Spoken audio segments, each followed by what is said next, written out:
Welcome back, everyone. It's another house update. It's now about the end of April. We've got a lot of plans coming up, even though we're still doing all the construction. This is just a construction update video. There's a bunch of trash, so basically this has been destroyed the entire time I've been recording, but yeah. That garden is still trashed, but look at those nice flowers coming in and a nice persimmon tree. Hopefully we get some persimmons out of it. Luckily we haven't destroyed any of the trees yet, so I hope everything recovers okay. So a little bit of an update about the house. We now have all of the outside basically done. You notice that they've fixed all of the underside of the roof. So that was really labor intensive because each of those boards had to be cut out exactly. They built another overhang. We destroyed the old overhang that was quite ugly. And last time, I think I said that the bathroom was, how do I say, tiny, and we've extended it a little bit. Gutters will go on all this, so there's a little bit of a wet spot. It's raining today. A little bit of a wet spot we got to deal with, but it should be okay. So we haven't done anything with the roof yet, but if you notice we have ran electrical, so there will be a sconce light outside and one on the bathroom, and then one actually inside that overhang. And then a couple lights on the outside, which I'll show you in a second.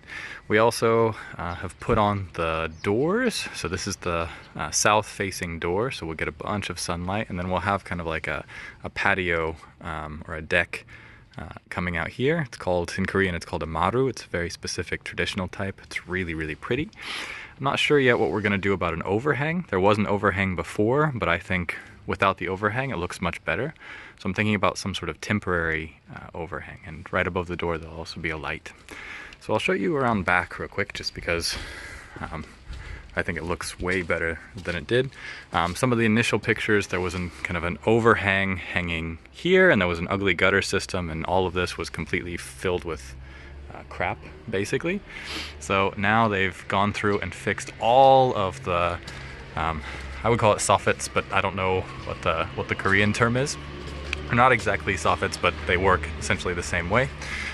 This bar here is because this wall is kind of starting to lean in a little bit, so we have the bar propping it up right now, and we'll fix that once the construction's completely done on the house. Little window. Come around the back. I don't think I've ever walked around the back before, so we'll see the back. So all of these walls are about ready to be finished and painted. Fixing all of these soffits were completely rotted out. There was just too much moisture and a lot of damage over time, so now this has all been fixed.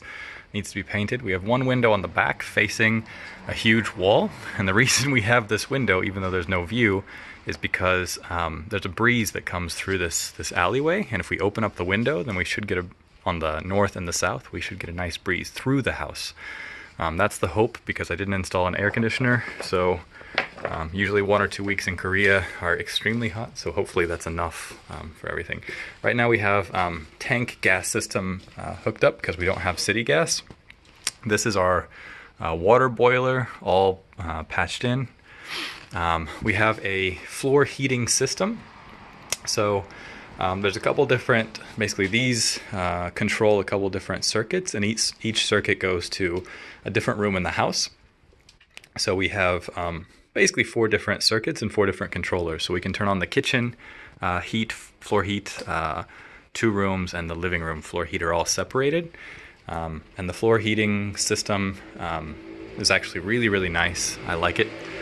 So we went with a floor heating system, and it's pretty standard in Korea anyway. We have the electricity ran for the light.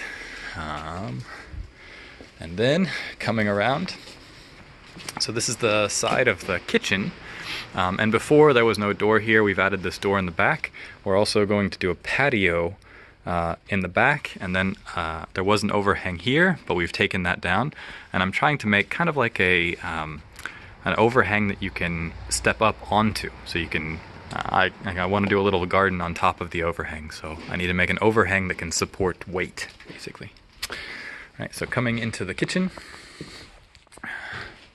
So kitchen, just pretty Pretty standard kitchen. This is where the table will be.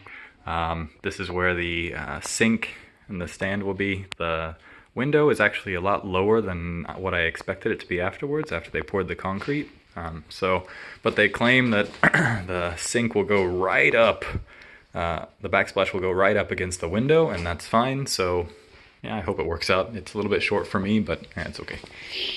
And then all of this just looks like white right now in the video, but all of this will go from fridge to sink,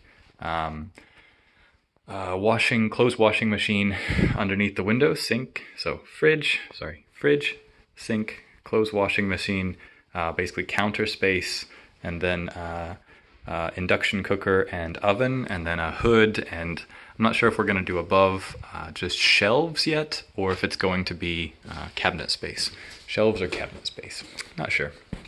So anyway, if you remember, basically this entire kitchen was 2 rooms. So now that we've gotten rid of that wall, the wall was essentially where the door started. So all of this space was really poorly used, and then the back space you really couldn't use for anything. So now this becomes the boiler room, and then this will be a cupboard or a cabinet to just store all of our food and whatnot. Yeah, so the kitchen is much bigger and much more practical now. So coming into the main room, last time you saw it, I don't know if there was anything done. For example, the insulation, but we put a layer of for the inside walls, R15 insulation, for the outside walls, R21 insulation. On the ceiling, also R21 roll insulation. So this house should be pretty dang well insulated. I also don't think the windows were in yet. These windows are pretty interesting. They're, you can kind of see Korea uses this efficiency system. So this is level 1 efficiency, which is the best, which means good insulation. The reason it's level 1 is because one side is actually fixed. So in most Korean windows like this, one side, all of the window can slide either direction. So in all of our windows, one side is fixed and one side actually slides open. So we have less options about how we can open the window, but by fixing one side, the insulation value goes way up. So we went with those more expensive and much more efficient windows. So actually it's already warm. It's raining a little bit cool today, but it's noticeably warmer in here just already, even though all the doors are still open. Okay, we have a little peep window, and I'm going to build a bookshelf around that peep window. So we have the top is basically where Wi-Fi and everything's going to go. And then these side plugs are where desks, fold down desks are going to be. And then I have a bottom plug because that's where I want to put a robot vacuum. So everyone thinks I'm crazy for wanting a robot vacuum, but if we have 2 puppies in here, it's going to be a lot of crap everywhere all the time. So the robot vacuum, I think, is going to be awesome. Plus it's just cool, so everyone will like it once we get it. Just accept the robot vacuum, people. I like this window. People told me not to do the west facing windows, but I said we at least need something. And there's a really nice sun that comes in. Not a lot of sun, not enough to really heat up the house, but in the afternoons or late afternoons, some sun will still come in and then kind of go especially into the kitchen, and the kitchen is quite dark anyway. So I think it was a good idea to put this at least tiny window in here. Plus, the neighbor's garden is quite nice. So they do a lot of gardening, and I like it. So as long as they don't move for the next couple years, we're okay. So right now, technically, I'm standing inside the living room. Where these plugs start are technically one bedroom. This is the kitchen we came from. The doorway on the kitchen is still the original frame, so it's quite narrow. But if we don't put a door on there, it's still perfectly fine. You couldn't get a wheelchair through there, but you can do everything else, basically. We have, again, this sliding glass door, so that way we can see this nice garden on the east side. This is east facing, so a really nice sun comes in the morning as well. One side of this door, these doors are also high efficiency and quite expensive. So one side of the door is just fixed, and then one door opens up. So the main entrance is actually this door here, and that's the main entrance for the house. Okay, and then this is the little tiny bathroom that we've made much bigger now, even though it still looks small. It's a lot bigger than it was, so I'm pretty happy about that. That's our nice beam that we got put in. And then these plugs are technically still like part of the living room, but transitioning into the south room, which is my room. So, walking through,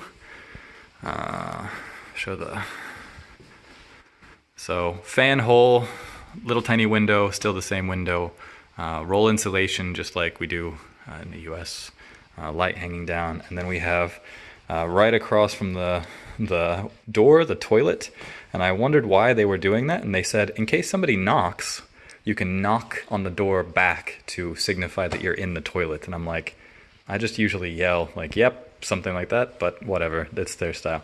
So toilet goes here, sink goes here, and then the shower goes here. Okay, shower is quite low, so I'm not really sure. We're gonna hook it somewhere on the top. And then just to kind of go in here a little bit, since there's a lot more space, one thing that I hate about most Korean bathrooms is there's no place to put your clothes. So actually they didn't pop out the hole.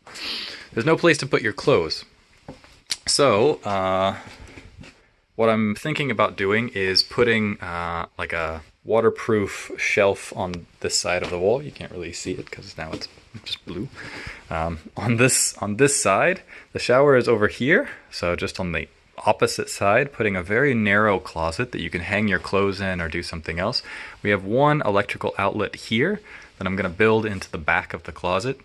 Yeah, so at least we can not get our clothes wet anymore. Okay, so then we have this space in the middle that I thought was going to get a light because of these two beams, but now I think it's not going to, or now I know it's not going to because it's not cut in. Standard corner, and then awesome window. So this window is basically the same as the front door, except there are actually two doors, one door on each side, and then one fixed piece in the middle. And I also like it because you can kind of see it now if I stand back a little bit. Right now, both doors are have slid to the right side, and then the middle piece is also slid to the right side. So you get a pretty big opening if you just push everything to one side. So we can have, I would push it actually to the left normally, and then straight out you would have this really nice open view. Now I don't know how that's going to change once we put on the bug screens, but yeah, we'll see. We'll see. So anyway, the whole point of this room basically is for this view. So right now there's just a bunch of crap, but I'm going to put, like I said, bamboo across the back, and then build out a little garden here and put a patio or a porch out here. So that should be a pretty nice view once we get a garden going, which I don't know if it'll be this summer or what, but it might be too late, not sure. Hopefully the bamboo goes up high enough that it kind of covers this roof view a little bit. I want more green, and then whenever you come out, you just see something directly up. Okay? So that's it for today. Thank you very much.